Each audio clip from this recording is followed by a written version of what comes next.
Hello friends, कैसे हैं आप सब। आज का अपना टॉपिक है ब्लीडिंग टाइम या फिर द ब्लीडिंग टाइम। कैसे ये टेस्ट परफॉर्म होता है, क्या इसकी रिक्वायरमेंट्स है, कैसे इसका अपन सैंपल कलेक्शन करते हैं, क्या इसका प्रोसीजर है, कौन से मेथड से करेंगे, वो सब चीजें आज अपन पढ़ेंगे।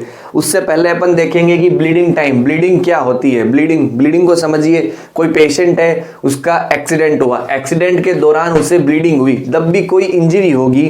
एक्सीडेंट हुआ, इंजरी हुई, ब्लीडिंग हुआ, ब्लड लॉस हुआ, ठीक है।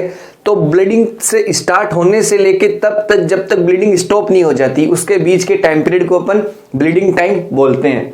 कोई इंजरी हुई, इंजरी के दौरान ब्लीडिंग होगा, ब्लड लॉस होगा, जैसे ही ब्लीडिंग स्टॉप होगी वो उस पेशेंट का ब्लीडिंग टाइम होगा। मतलब क्या, मतलब ये है कि ब्लीडिंग होने से लेकर तब तक जब तक ब्लीडिंग स्टॉप नहीं हो जाती, उसके बीच के समय अंतराल को या टाइम को अपन क्या बोलते हैं, ब्लीडिंग टाइम बोलते हैं। अब अपन देखेंगे कि ये टेस्ट कौन से मेथड से परफॉर्म करता है। क्यों? क्योंकि जब भी अपन कोई टेस्ट करते हैं तो उसका कोई मेथड होता है। तो bleeding time test Duke's method से परफॉर्म करेंगे। ड्यूक्स मेथड से परफॉर्म करेंगे क्यों? क्योंकि ये इजी टू परफॉर्म मेथड है। मिनिमम रिक्वायरमेंट्स चाहिए अपन को इस टेस्ट को परफॉर्म करने के लिए लेबोरेटरी स्किल के ऊपर, इसलिए अपन इस मेथड को ड्यूक्स मेथड से करेंगे, ठीक है। अब अपन देखेंगे कि इसकी रिक्वायरमेंट्स क्या है। कोई भी टेस्ट जब अपन परफॉर्म करते हैं तब अपन उसकी रिक्वायरमेंट्स देखते हैं। क्यों? क्योंकि अपने पास वो चीजें होना आवश्यक है उस टेस्ट को आगे पढ़ने के लिए या करने के लिए। तो अब अपन इसकी देखेंगे रिक्वायरमेंट्स। रिक्वायरमेंट्स में सबसे पहले अपन देखेंगे 70% अल्कोहल, देन लेंसेट। लेंसेट क्या होता है? लेंसेट एक अपना नीडल मान लो आप, नीडल है जो अपने पेशेंट है उसकी जो अपनी सैंपल कलेक्शन की साइट है उसे पंचर करने के लिए लेंसेट का उपयोग करते हैं। लेंसेट का डीप पंचर करना होता है 0.4 सेंटीमीटर का। फिर अपनी glass slide, stopwatch and then last filter paper, ठीक है। अपन ने क्या देखा? अपन ने देखा ब्लीडिंग टाइम क्या होता है, ठीक है, कौन से इस मेथड से किया जाता है, रिक्वायरमेंट्स पढ़ ली अपन ने। अब अपन देखेंगे कोई भी टेस्ट जब अपन लेबोरेटरी के अंदर परफॉर्म कर रहे हैं उसके अंदर अपन को स्पेसिमेन, सैंपल की आवश्यकता होती है, ठीक है। अब सैंपल की आवश्यकता होती है, सैंपल। तो इस टेस्ट को परफॉर्म करने के लिए, ब्लीडिंग टाइम टेस्ट को परफॉर्म करने के लिए ड्यूक्स मेथड से अपन को कौन सा सैंपल चाहिएगा? तो अपन को सैंपल की आवश्यकता होगी कैपिलरी ब्लड सैंपल। अब कैपिलरी ब्लड सैंपल क्या होता है? कैपिलरी ब्लड सैंपल होता है कि जब अपन को किसी टेस्ट को परफॉर्म करने के लिए स्मॉल अमाउंट के अंदर ब्लड की आवश्यकता होती है, उसे अपन कैपिलरी ब्लड सैंपल कहते हैं। कैपिलरी ब्लड सैंपल अपन शुगर के अंदर, शुगर टेस्ट करते हैं तब यूज में लिया जाता है, ब्लड ग्रुपिंग करते हैं तब यूज में करते हैं, बीटी कर रहे हैं, ब्लीडिंग टाइम कर रहे हैं तब अपन इसका यूज कर रहे हैं। अब अपनी बॉडी के अंदर साइट्स होती हैं कि अपन कैपिलरी ब्लड सैंपल यहां से कलेक्ट कर सकते हैं, तो वो साइट्स देखते हैं। साइट्स में अपन देखते हैं सबसे पहले earlobe, fingertip and then last अपना हील।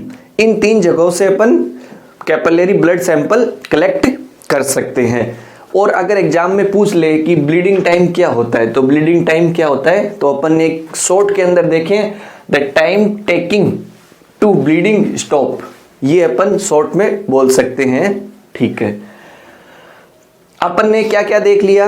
अपन ने देख लिया ब्लीडिंग टाइम क्या होता है, ब्लीडिंग क्या होती है, अपन ने ये देख लिया। इसका मेथड देख लिया, कौन सा मेथड है? Dukes method. ड्यूक्स मेथड देख लिया, कैसे इसका स्पेसिमेन कलेक्ट करते हैं, सैंपल कैसे कलेक्ट करते हैं, कैपिलरी ब्लड सैंपल लेते हैं।